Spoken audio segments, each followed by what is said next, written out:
Hi my friends, I'm Bella and welcome to my thought for Sunday. And to carry on from last week about different scriptures in the Sermon on the Mount, this week I wanted to, and it's been something I've been thinking about a lot as well, about what Jesus is about judging people. I'll put the scripture along the top and in the comment, the Dropbox below. Do you judge people? Do you find yourself judging people? So easy, isn't it, to judge? I think, you know, that the saying, walk a mile in my shoes before you judge me, is a good one. Do I ever judge people? I suppose yes, I do at times. There's people that I judge, yes. But through a lot of life experiences, my thing with judgment, particularly regarding someone's appearance, I think I've learned the lesson that, you know, all that glitters isn't gold, and that, you know, there are bad people that go around like angels of light, and there are that. So that's why, with my experience, I suppose, which we hope to get a bit more at our age, don't we? I guess that's what I feel about judging. I can give you a couple of stories that have brought me to that kind of conclusion, I guess, about judging and misjudging. When I was much younger and the children were small, I think I've spoken to you before, I worked, you know, where I could, to what was convenient so that I could be with my children, but I had to support them as well, so, you know. My mum used to look after the children, and I worked a couple of evenings in a bar. Now, it wasn't my trade was, you know, I was a personnel manager. But do you know what? I loved that job. I loved that job, I did. It was a little country sort of, it wasn't country because it was in London, but it was a very little back street in the outskirts of London. And it was a very much a kind of Rover's Return, you know, kind of everybody knew everybody, and people came in on nights and you knew when someone was going to come in, and you could have their drink on the bar before they got there, that type of thing. Very, very friendly, very, very nice. And there was three of us. The owner had three barmaids, and I was one, which is what they're called here. I was one, and there was another two, and I'm not going to mention their names. But one of them was a really loud, chatty, over-the-top girl. She was a flirt. She used to come in thigh-high leather boots and a leather mini skirt, and she'd wear fishnet tights, and she'd wear, you know, vest tops and cut low, and she was a girl and a half. And very easily people would judge her.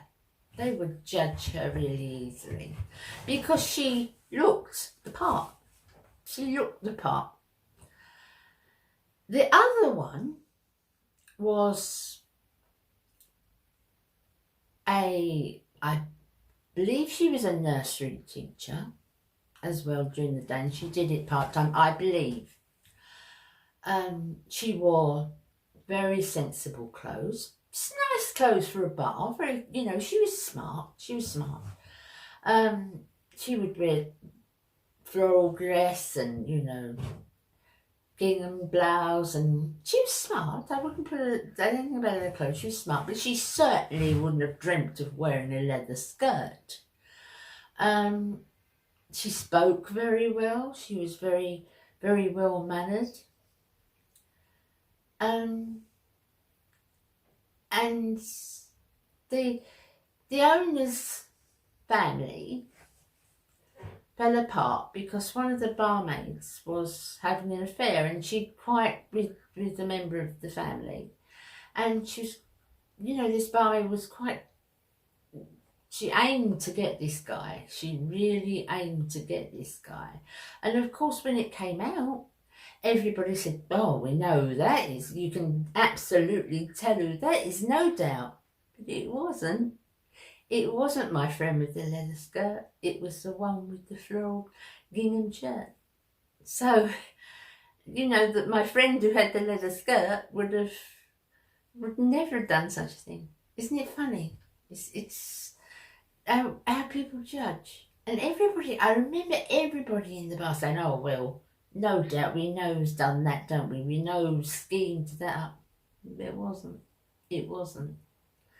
And I think that taught me a lesson a long time ago, really. A big lesson when I was younger, to never judge a book by its cover. Never judge why somebody does something different to you would do it. Because it's not for you to judge. And the scripture says, if you judge, you'll be judged. And it's not your place to judge, is it, really?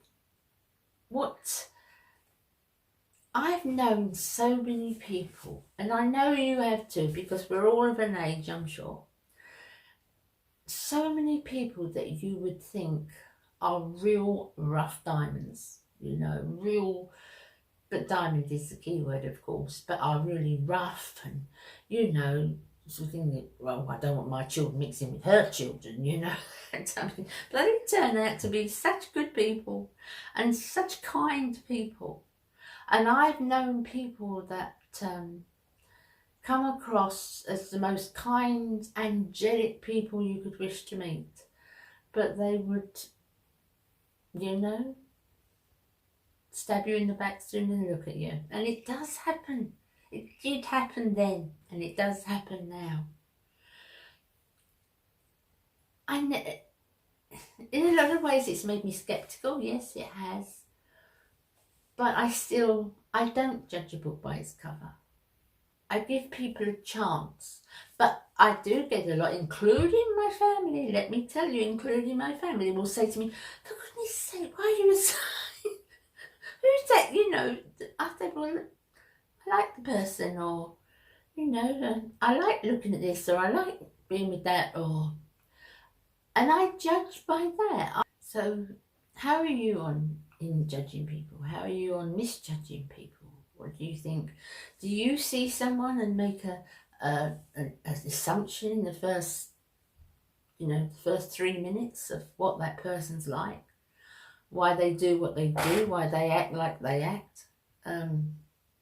So easily done, because we judge by these boxes, these kind of stereotype boxes, don't we? If you're like that, then that's how you are. If you're like this and you look like this, that's how you are. But no, it's not the case. All that glitters isn't gold. I say all that glitters isn't gold. And the Bible scripture says that the devil goes around disguised as an angel of light. Because otherwise he won't be able to do harm. It's fooling people, isn't it? It's our minds judging people by their outward appearance for how genuine their heart is. And we are all capable of doing it.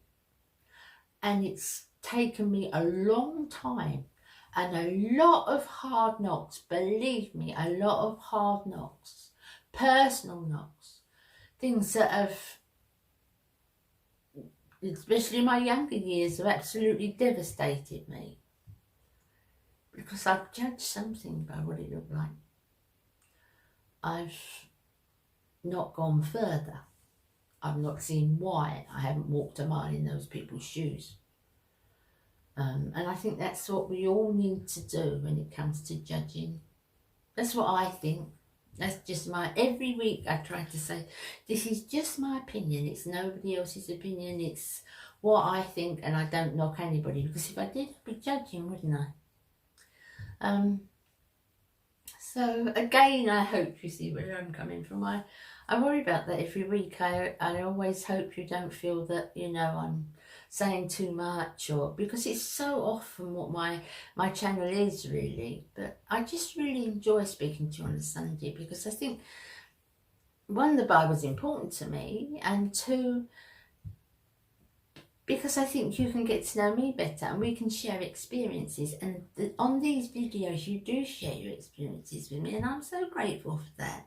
I'm so grateful for that. So if you want to share any stories, or you want to share that, you know, maybe in a time when you got it wrong, when you've judged someone the wrong way, or, you know, you thought someone was one thing and they turned out to be something entirely different. If that's happened in your life, and, you know, let me know. And have you ever had thoughts like I told you the story of the two girls that worked with me in the bar? Everybody thought it was the girl with the leather skirt. Everybody, because, you know, leather skirt, thigh high boots. Oh my goodness, it's got to be her. It wasn't. It's the last thing she would have done. It's a lesson, isn't it? It's a lesson. Okay, guys, so thank you for being with me as always. You take care of yourselves, and I'll see you again next week. Bye now.